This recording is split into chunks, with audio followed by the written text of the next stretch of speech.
मेरा जो कॉन्सेप्ट था शुरू से एक वन मैन आर्मी कॉन्सेप्ट था। कोविड के टाइम पे भी मैं अकेले खाना बनाती थी। बनाने के बाद जो है मैं पैक करती थी और उसके बाद क्या होता था कि मैंने वो लोग जिनकी कोविड में जॉब्स चली गई थी उनको जॉब्स देकर उनके थ्रू मैं खाना डिस्ट्रीब्यूट करवाती थी। जब मैं यहाँ पर आई हूँ तो मैं यहाँ पर भी आके लोगों के लिए एक एग्जाम्पल सेट करना चाहती थी।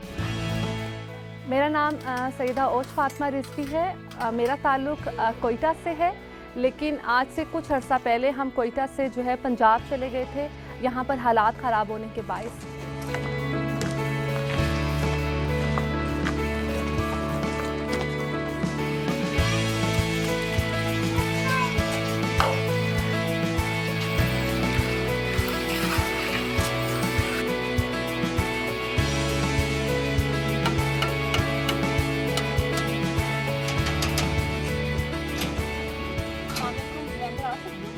जिस दिन मैं बलूचिस्तान पहुंची थी, यहाँ पे बिजली, पानी, गैस किसी किस्म की भी सहूलत नहीं है, तो यहाँ पे थोड़ी मुश्किलात थी। मैं इर्द गिर्द के जो इलाके थे मैं वहाँ पर गई, मैंने जाकर उनके मुकामी लोगों से बात की, फिर मैंने वहाँ से जो है ज़रूरत का सामान ख़रीदा। मैंने अपना मेन्यू जो था वहीं से ऑलरेडी डिसाइड किया हुआ था।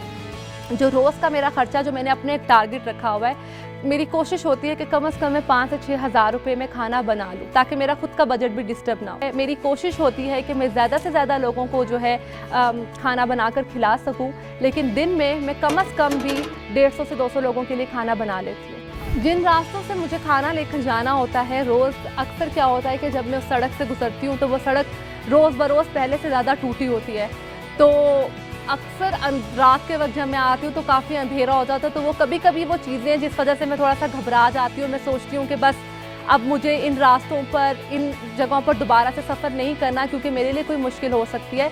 लेकिन फिर मैं एक बात सोचती हूँ कि अगर मैं भी इस जगह पर ना पहुँच सकी, यहाँ पर जो रहने वाले लोग हैं उन तक कौन इस वक्त इमदाद पहुँचाएगा। तो मैं मैक्सिमम उन जगहों पर जाने की कोशिश करती हूँ जहाँ पर मुझे लगता है कि जाना इतना आसान नहीं है। यहाँ पे लकड़ियों पे खाना पकाना पड़ता है, फिर क्या है पानी के लिए थोड़ी मुश्किलात होती हैं, फिर बिजली नहीं होती, कभी कभी अंधेरे में भी बैठ के पकाना पड़ता है। लेकिन मेरी हर मुमकिन कोशिश होती है कि मैं अच्छे से अच्छा मेन्यू रखूं। और यहाँ पे एक चीज़ मुझे पता चली कि यहाँ के लोग चावल बहुत शौक़ से खाते हैं, तो मैंने फिर उसके बाद कोशिश की कि मैं ज़्यादातर अपने मेन्यू में चावल ही रखूँ। तो मैं चाहती थी कि मैं उसको प्रॉपर जो है तरीके से पकाऊं, अपनी तसल्ली करूं, उसको प्रॉपर तरीके से पैक करूं और ख़ुद जाके अपने हाथों से उन तक पहुंचाऊं, ताकि और जिनको वो खाना मिले उन्हें ये पता चले कि ये खाना उनके लिए किसी अपने ने बहुत प्यार से बना के भेजा है। मैंने ये वो पैसे इस्तेमाल किए थे जो मेरे गार्डियंस ने मेरी जो है फ्यूचर के लिए रखे हुए थे। मैंने उन पैसों को इस्तेमाल किया क्योंकि मैं इस चीज़ के ख़िलाफ़ थी कि हम लोग अपनी आने वाले कल के लिए इतना ज़ख़ीरा करके रख रहे हैं और हमें अपनी अगली सांस का भरोसा नहीं है। मैं एक अच्छी फैमिली से ताल्लुक़ रखती हूँ, मैं बहुत अच्छी प्राइवेट कंपनी के साथ मुंसलिक हूँ और मैं एक अच्छा जो है मेरी एक अच्छी इनकम है।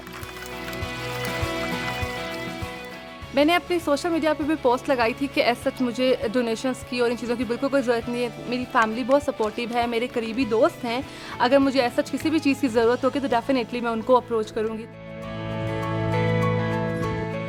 कोरोना के वक्त से लेकर अब तक इस कॉज को कंटिन्यू रखने का जो एक सबसे बड़ी वजह ये थी, वो दुआएँ हैं। दुआओं का कोई मोल नहीं होता।